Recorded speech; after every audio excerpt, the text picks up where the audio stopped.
संतोषी माता के व्रत की कथा। धार्मिक ग्रंथों में शुक्रवार का दिन माता संतोषी की पूजा के लिए निर्धारित है। अत्यंत ही सरल, आसानी से प्रसन्न होने वाली संतोषी माता का व्रत हर तरह से गृहस्थी को धन, धान्य, पुत्र, अन्न, वस्त्र, हर तरह की सुख समृद्धि से परिपूर्ण रखता है। माँ अपने भक्तों को हर कष्टों से बचाती है। भक्तों के ग्रह कितने ही खराब क्यों ना चल रहे हो, माँ संतोषी उनकी हर मनोकामनाओं को पूर्ण करती है। माँ संतोषी, जिनके नाम में ही संतोष का पाठ छिपा है, इन्हें प्रेम, क्षमा, खुशी, शांति, आशा और सबसे बढ़कर आत्म संतोष का प्रतीक माना जाता है। यह मान्यता है कि माँ संतोषी के व्रत को लगातार 16 शुक्रवार तक करने वाले भक्तों के जीवन में संतोष की प्राप्ति होती है। व्रत करने वाले को माँ संतोषी दृढ़ संकल्प की शिक्षा देती है। तो चलिए शुरू करते हैं संतोषी माता के व्रत की कथा। लेकिन उससे पहले अगर आपने मेरे चैनल को सब्सक्राइब नहीं किया है तो सब्सक्राइब कर दे और कमेंट में जय संतोषी माता लिखे अपनी अरदास ज़रूर लगाए। एक बुढ़िया थी, उसके 7 बेटे थे। 6 कमाने वाले थे और एक निकम्मा था। बुढ़िया 6 पुत्रों के लिए अच्छी अच्छी रसोई बनाती, भोजन कराती और कुछ झूठन बस्ती वो 7वें को देती थी। परंतु 7वां बेटा बड़ा भोला था, मन में कुछ भी विचार नहीं करता था। एक दिन वह बहू से बोला, देखो मेरी माँ मुझ पर कितना प्रेम बरसाती है। वो बोली, क्यों नहीं, सबका झूठा बचा हुआ तुम्हें जो खिलाती है। वह बोला, कभी ऐसा भी हो सकता है, मैं जब तक अपनी आंखों से ना देख लूँ मैं मान नहीं सकता। बहू ने हंसकर कहा, देख लोगे तब तो मानोगे। कुछ दिन बाद एक त्योहार आया। घर में 7 प्रकार के भोजन और चूरमे के लड्डू बने। वह जांचने को सुर दिखने का बहाना कर पतला वस्त्र सिर पर ओढ़े रसोई घर में जाकर सो गया। वह कपड़े में से सब देखता रहा। 6 भाई भोजन करने आए। उसने देखा माँ ने उनके लिए सुंदर सुंदर आसन बिछाए, नाना प्रकार की रसोई परोसी और आग्रह करके उन्हें जिमाया। वो देखता रहा। 6 भोजन करके उठे। तब माँ ने उनकी झूठी थालियों में से लड्डू के टुकड़े उठाकर एक नया लड्डू बनाया। झूठन साफ कर बुढ़िया माँ ने उसे पुकारा, बेटा तेरे भाई भोजन करके जा चुके हैं, अब तू ही बाकी है, उठ, तू कब खाएगा। वो कहने लगा, माँ मुझे भोजन नहीं करना है, अब मैं परदेश जा रहा हूँ। माँ ने कहा, कल जाता है तो आज ही चला जा। वह बोला, आज ही जा रहा हूँ। यह कहकर वह घर से निकल गया। चलते समय उसे अपनी पत्नी की याद आई। वो गौशाला में कंडे थाप रही थी। वह बोला, मेरे पास तो कुछ नहीं है, ये अंगूठी है सो ले लो और अपनी कुछ निशानी मुझे दे दो। बहू बोली, मेरे पास क्या है, ये गोबर भरा हाथ है। यह कहकर उसकी पीठ पर गोबर के हाथ की थाप उसने मार दी। वो चला गया। चलते चलते दूर जा एक देश में पहुंचा। वहाँ एक साहूकार की दुकान थी। वहाँ जाकर कहने लगा, भाई मुझे नौकरी पर रख लो। साहूकार को ज़रूरत थी। वह बोला, ठीक है। लड़के ने पूछा, तनख्वाह क्या दोगे। साहूकार ने कहा, काम देखकर तुम्हें दाम मिलेंगे। साहूकार को की नौकरी मिल गई। वह सुबह 7 बजे से 10 बजे तक नौकरी करने लगा। कुछ ही दिनों में दुकान का सारा लेन देन, हिसाब किताब, ग्राहकों को माल बेचना, सारा काम करने लगा। साहूकार के 7-8 नौकर थे, वह सब चकराने लगे। यह तो बहुत ही होशियार बन गया है। सेठ ने भी काम देखा और 3 महीने में ही उसे आधे मुनाफे का हिस्सेदार बना लिया। वह कुछ वर्षों में ही नामी सेठ बन गया और मालिक सारा कारोबार उस पर छोड़कर विदेश चला गया। अब बहू पर क्या बीती सो सुनो। सास ससुर उसे दुख देने लगे। सारी गृहस्थी का काम कराकर उसे लकड़ी लेने जंगल में भेज देते थे। इस बीच घर के आटे से जो भी भूसी बचती उसकी रोटी बना के दी जाती और फूटे नारियल की नारियली में पानी। इस तरह उसके दिन बीतने लगे। एक दिन वह लकड़ी लेने जा रही थी। रास्ते में बहुत सी स्त्रियां संतोषी माता का व्रत करती दिखाई दी। वह वहाँ खड़ी होकर कथा सुनने लगी और पूछा, बहनों तुम किस देवता की पूजा करती हो और उसे करने से क्या फल मिलता है? इस व्रत को करने की क्या विधि है? यदि तुम अपने इस व्रत का विधान मुझे समझा कर कहोगी तो मैं तुम्हारा एहसान मानूंगी। तब उनमें से एक स्त्री बोली, सुनो, ये संतोषी माता का व्रत है। इसे करने से निर्धनता, दरिद्रता और का नाश होता है, लक्ष्मी आती है, मन की सभी चिंताएं दूर होती है। घर में सब सुख होने से मन को प्रसन्नता और शांति मिलती है। निपुति को पुत्र होता है, प्रीतम बाहर गया हो तो शीघ्र आता है। कुंवारी कन्याओं को मनपसंद राजद्वार पर बहुत दिनों से जो मुकदमा चल रहा हो वो खत्म हो जाता है। कलेश की निवृत्ति होती है, सुख शांति हो, घर में धन जमा हो जाता है, पैसा जायदाद का लाभ होता है, रोग दूर हो जावे तथा जो कुछ मन में कामना हो सब संतोषी माता की कृपा से पूरी हो जाती है। इसमें कोई भी संदेह नहीं है। वह पूछने लगी, यह व्रत कैसे किया जाता है, यह भी मुझे बताओ, कृपा होगी। वह कहने लगी, 1.25 आने का गुड़ चना लेना चाहिए। इच्छा हो तो 5.25 आने का लो या 1.25 रुपये का, सहूलियत के अनुसार लेवे। बिना परेशानी और श्रद्धा व प्रेम से जितना भी बन पड़े उतना लेना चाहिए। प्रत्येक शुक्रवार को निराहार रहकर कथा सुननी चाहिए। कथा का क्रम बिल्कुल भी ना टूटे, लगातार नियम का पालन करने वाला हो। सुनने वाला ना मिले तो घी का दीपक जलाकर उसके आगे या जल के पात्र के सामने रखकर कथा कहना, परंतु नियम बिल्कुल भी ना टूटे। जब कार्य सिद्ध ना हो तो नियम का पालन करना और कार्य सिद्ध हो जाने पर ही व्रत का उद्यापन करना। 3 मास में माता फल पूरा कर देती है। यदि किसी के ग्रह खोटे हो तो माता वर्ष भर में भी कार्य सिद्ध करती है। फल सिद्ध होने पर ही उद्यापन करना चाहिए, बीच में बिल्कुल भी ना करें। उद्यापन में 2.5 सेर आटे का खाजा तथा इसी परिवार में खीर और चने का साग बनाओ। 8 लड़कों को भोजन कराना चाहिए। जहाँ तक मिले देवर जेठ भाई बंधु हो, ना मिले तो रिश्तेदार और 5 पड़ोसियों को बुलाना, उन्हें भोजन करा, यथाशक्ति दक्षिणा दे। माता का नियम पूरा करना, उस दिन घर में कोई खटाई बिल्कुल भी ना खाए। यह सुन बुढ़िया के लड़के की बहू चल दी। रास्ते में उसने लकड़ी के बोझ को बेच दिया और उन पैसों से गुड़ चना ले आए। व्रत की तैयारी कर आगे चली और सामने मंदिर देखकर यह मंदिर किसका है? सब कहने लगे, यह संतोषी माता का मंदिर है। यह सुनकर माता के मंदिर में जाकर चरणों में लौटने लगी। दिन हो, विनती करने लगी, माँ मैं निपट अज्ञानी हूँ, व्रत के कुछ भी नियम नहीं जानती हूँ। मैं माता जननी, आप मेरा दुख दूर करो। यह कहकर, माता जगत जननी मेरा दुख दूर करो, मैं तुम्हारी शरण में हूँ। माता को दया आ गई। एक शुक्रवार बीता कि दूसरे शुक्रवार को उसके पति का पत्र आया और तीसरे शुक्रवार को उसका भेजा हुआ पैसा भी आ पहुंचा।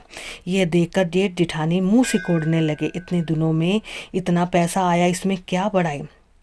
लड़के चाची को ताने देने लगे, काकी के पास पत्र आने लगे, रुपया आने लगा, अब तो काकी की खातिर बढ़ेगी, अब तो काकी बोलने से भी हमसे नहीं बोलेगी। बेचारा सरलता से कहती, भैया कागज आवे रुपया आवे तो हम सबके लिए अच्छा है, अच्छा है। ऐसा कहकर आंखों में आंसू भरकर संतोषी माता के मंदिर में जाकर मातेश्वरी के चरणों में गिरकर रोने लगी।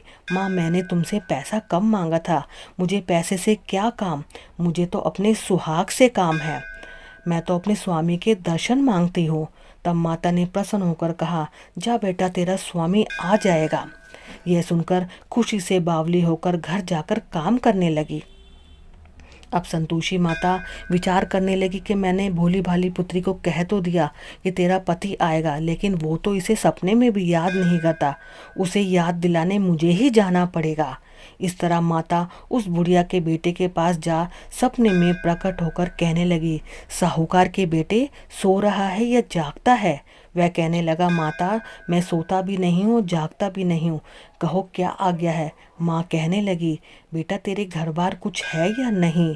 वह बोला, मेरे पास सब कुछ है माँ, बाप है, बहू है, क्या कमी है? माँ बोली, भोली पुत्र तेरी बहू घर घोर कष्ट उठा रही है, तेरे माँ बाप उसे बहुत दुख दे रहे हैं, वो तेरे लिए दर्शन के लिए तरस रही है, तू उसकी सुध ले। वह बोला, हाँ माँ मुझे मालूम है, पर मैं जाऊँ कैसे? यह तो आप बताओ, परदेश की बात है, लेन देन का कोई हिसाब नहीं, कोई जाने का रास्ता नज़र नहीं आता, कैसे चला जाऊँ? माँ कहने लगी, मेरी बात मान, सवेरे नहा धोकर संतोषी माता का नाम ले, घी का दीपक जला, दंडवत कर दुकान पर जा बैठ, देखते देखते सारा लेन देन चुक जाएगा, जमा माल भी बिक जाएगा, सांझ होते होते धन का भारी ढेर लग जाएगा। आप सवेरे जल्दी उठ, भाई बंधुओं से सपने की सारी बात कहता है। यह सब उसकी अनसुनी कर खिल्ली उड़ाने लगते हैं। कभी सपने भी सच होते हैं। एक बूढ़ा बोला, देख भाई मेरी बात मान, इस प्रकार झूठ साच करने के बदले देवता ने जैसा भी आपको कहा है वैसा ही करने में तेरा क्या जाता है।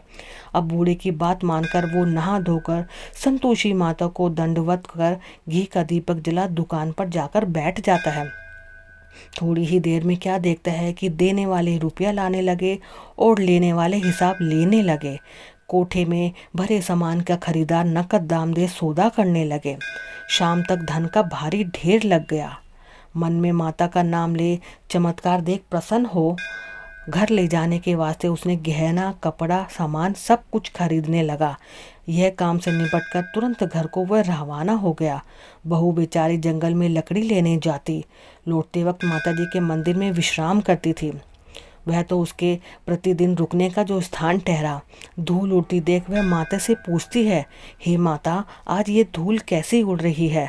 माँ कहती है, पुत्री तेरा पति आ रहा है, अब तू ऐसा कर लकड़ियों के 3 बोझ बना ले, एक नदी के किनारे रख, दूसरा मेरे मंदिर में और तीसरा अपने सिर पर रखकर तेरे पति को लकड़ियों का गट्ठर देकर मोह पैदा होगा तो वो यहाँ रुकेगा, नाश्ता पानी खाकर माँ से मिलने जाएगा।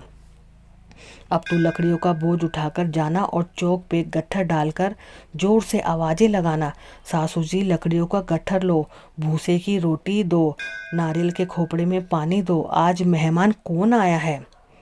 बहुत अच्छा, यह कहकर माताजी से कहकर वह प्रसन्न होकर मन से लकड़ियों के उसने 3 गट्ठे बनाए, एक नदी के किनारे पर और एक माताजी के मंदिर पर रखा। इतने में मुसाफिर आ पहुंचा। सूखी लकड़ी देख उसकी इच्छा उत्पन्न हुई कि यहीं पर विश्राम किया जाए, उसके बाद भोजन बनाकर खा पीकर गांव जाया जाए। इस तरह रुककर भोजन बना विश्राम करके वह गांव को गया। सबसे प्रेम से मिला। उसी समय सिर पर लकड़ी का गट्ठर लिए उतावली से आए लकड़ियों का भारी बोझ जंगल में डालकर जोर से 3 आवाज लगाई, लो सासू जी लकड़ियों का गट्ठर लो, भूसे की रोटी दो, आज मेहमान कौन आया है। यह सुनकर उसकी सास बाहर आकर अपने दिए हुए कष्टों को भुलाने हेतु कहती है, ऐसा क्यों कह रही है बहू, तेरा पति ही तो आया है, तेरा मालिक ही तो आया है, मीठा भोजन कर, कपड़े गहने पहन। उसकी आवाज़ सुनकर पति बाहर आता है। अंगूठी देखकर वो व्याकुल हो उठता है। माँ से पूछता है, माँ ये कौन है। माँ कहती है, तेरी पत्नी है, आज 12 वर्ष हो गए जब से तू गया है, तब से यह सारे गांव में जानवर की तरह भटकती फिरती रहती है, घर का कामकाज बिल्कुल भी नहीं करती, 4 पहर खाकर आ जाती है, अब तुझे देखकर रोटी और नारियल के खोपड़े में पानी मांग रही है। वह लज्जित होकर बोलता है, ठीक है माँ, मैंने इसे भी देखा है और तुम्हें भी देखा है, अब दूसरे घर की ताली दो ताकि मैं उसमें जाकर रहूं। माँ बोली, ठीक है बेटा, जैसा सोच वैसा कर, तेरी मर्जी हो सो कर। यह कहकर ताली का गुच्छा पटक दिया। उसने ताली लेकर दूसरे मकान की 3री मंजिल का कमरा खोलकर सारा सामान जमा दिया। एक दिन में वह राजा के महल जैसा ठाट बाट में रहने लगा। अब क्या था, बहू सुख भोगने लगी। इतने में शुक्रवार आया। उसने अपने पति से कहा, मुझे संतोषी माता के व्रत का उद्यापन करना है। उसका पति बोला, खुशी से करो। वह उद्यापन की तैयारी करने लगी। जिठानी के लड़कों को भोजन के लिए कहने गई। उन्होंने मंजूर किया, परंतु पीछे से जेठानी ने अपने बच्चों को सिखाया, देखो भोजन के समय सब लोग खटाई मांगना, जिससे कि उसका उद्यापन बिल्कुल भी पूरा ना हो। लड़के आए, खीर खाना पेट पर खाया, परंतु बाद में खाते ही कहने लगे, हमें खटाई दो, खीर खाना हमको भाता नहीं है। यह देखकर अरुचि होती है। वो कहने लगी, भाई खटाई किसी को भी नहीं दी जाएगी, यह तो संतोषी माता का प्रसाद है। लड़के उठ खड़े हुए और बोले, ठीक है लाओ, पैसे लाओ। बहू कुछ भी नहीं जानती थी और उन्होंने बच्चों को पैसे दे दिए। लड़के उसी समय हट करके इमली खाने लगे और उसको खाकर यह देखकर बहू पर माताजी ने गुस्सा किया। राजा के दूत उसके पति को पकड़ कर ले गए। जेठ जिठानी मनमाने वचन कहने लगे, लूट लूट कर धन इकट्ठा करके लाया था, अब सब मालूम पड़ जाएगा। जेल में जब मार खाएगा तब बहुत से यह वचन सहन न हुए। रोती हुई माता जी के मंदिर गई और कहने लगी, माता तुमने ये क्या किया, हंसाकर अपने भक्तों को अब क्यों रुलाने लगी हो। माता बोली, बेटा तूने मेरा व्रत भंग किया है, इतनी जल्दी सारी बातें भूल गई। वो कहने लगी, माता मैं तो नहीं भूली, लेकिन मैंने कुछ अपराध भी नहीं किया, मैंने तो भूल में लड़कों को पैसे दे दिए। अब मुझे क्षमा करो, मैं फिर से आपका उद्यापन करूंगी। माँ बोली, अब ऐसी भूल दोबारा मत करना। वो कहती है, अब भूल नहीं होगी, अब बतलाओ वह कैसे आएंगे। माँ बोली, जा पुत्री, तेरा पति तुझे रास्ते में ही मिलेगा। वह निकली और रास्ते में उसका पति आता हुआ मिला। पूछती है, तुम कहाँ गए थे। सो वो कहने लगा, इतना आज तक जो धन कमाया था उसका टैक्स राजा ने मांगा था, वो मैं भरने गया था। बहू प्रसन्न होती हुई बोली, ठीक है अब घर को चलो। घर पर दोनों चले गए। कुछ दिन बाद फिर शुक्रवार आया। वह बोली, मुझे फिर माता जी का उद्यापन करना है। पति ने कहा, करो। वह बोली, जेठ के लड़कों को फिर भोजन करने के लिए कहने गई। जेठानी ने एक दो बातें सुनाई और सब लड़कों को सिखाने लगी, तुम सब लोग पहले ही खटाई मांगना। लड़के भोजन से पहले कहने लगे, हमें खीर नहीं खानी, हमारा जी बिगड़ता है, कुछ खट्टा खाने को दो। वह बोली, ये संतोषी माता का प्रसाद है, खटाई किसी को भी नहीं मिलेगी, खाना है तो आओ नहीं तो जाओ। वे ब्राह्मण के लड़के को लाकर जिमाने लगी। यथाशक्ति दक्षिणा की जगह उन्हें एक एक फल दिया। संतोषी माता बहुत प्रसन्न हुई। माता की कृपा होते ही 9वें महीने में उसके चंद्रमा के समान एक पुत्र प्राप्त हुआ। पुत्र को पाकर वह प्रतिदिन माता जी के मंदिर को जाने लगी। माँ ने सोचा, यह तो रोज मेरे मंदिर आती है, आज क्यों ना मैं इसके घर चलूं, इसका आसरा देखूं तो सही। यह विचार कर माता ने भयानक रूप बनाया। गुड़ चने से सना मुख, ऊपर सूंड के समान होठ, उस पर मक्खियाँ भिनभिना रही थी। दहली पर पैर रखते ही उसकी सास चिल्लाने लगी, देखो रे, कोई चुड़ैल डाकनी आ रही है, लड़को इसे भगाओ नहीं तो यह किसी को खा जाएगी। लड़के भगाने लगे, चिल्लाने लगे और खिड़की बंद करने लगे। बहू रोशनदान में से ये सब देख रही थी। प्रसन्नता से पगली बंद चिल्लाने लगी, आज मेरी माताजी मेरे घर आई है, वो बच्चे को दूध पीने से हटाती है। इतने में सास का क्रोध ज्यादा हो जाता है। वह बोली, रान देखकर क्या उतावली होती है, बच्चे को पटक दिया। इतने में माता के प्रताप से लड़के ही लड़के नजर आने लगे। वह बोली, माँ मैं जिसका व्रत करती थी यह वही संतोषी माता है। इतना कहकर झट से सारे किवाड़ खोल देते हैं। सब ने माता जी के चरण पकड़ लिए और कहने लगे, माता हम मूर्ख है, हम अज्ञानी हैं, हम तुम्हारे व्रत की विधि नहीं जानते, व्रत हमने भंग किया है, हमने बहुत अपराध किया है, जगमाता हमारा अपराध क्षमा करो। इस प्रकार माता प्रसन्न हुई। बहू को प्रसन्न हो, जैसा फल दिया वैसा माता सबको दे, जो पढ़े उसके मनोरथ पूर्ण हो। जय संतोषी माता। तो दोस्तों ये थी माता संतोषी की व्रत कथा। आशा करते हैं कि वीडियो में दी गई जानकारी आपको पसंद आई होगी।